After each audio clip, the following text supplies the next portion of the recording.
যেরকম এই তিলোত্তম আন্দোলনের বছর পেরোলো না, স্বাস্থ্যক্ষেত্রের অনিয়মগুলো একে একে মাথা তুলতে শুরু করেছে। এনআরএস মেডিকেল কলেজে কে ব্যবসা ফেঁদেছে জানেন? বেসরকারি কোচিং সেন্টার।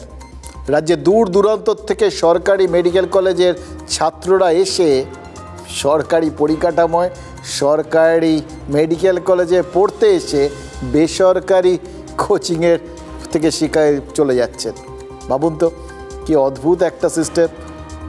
এটা দেখে কেউ কেউ অবাক হয়ে ভাবতেই পারেন যে এরপর কোনো দিন এই সরকারি মেডিকেল কলেজগুলো তারা বেসরকারি হয়ে যাবে না তো, নাকি সেই পথেই ধাপে ধাপে গোটা ব্যাপারটাকে এগিয়ে নিয়ে যাচ্ছে।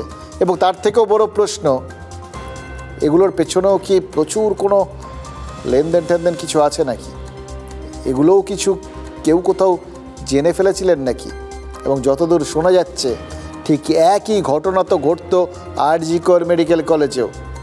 তিলোত্তমা কি সেসবই কিছু জেনে ফেলেছিলেন নাকি জানি না আমরা, কিন্তু এনআরএসে চলে এসছে ওই আরজি করে তিলোত্তমা কাণ্ডের পর থেকে এই গোটা ব্যাপারটা।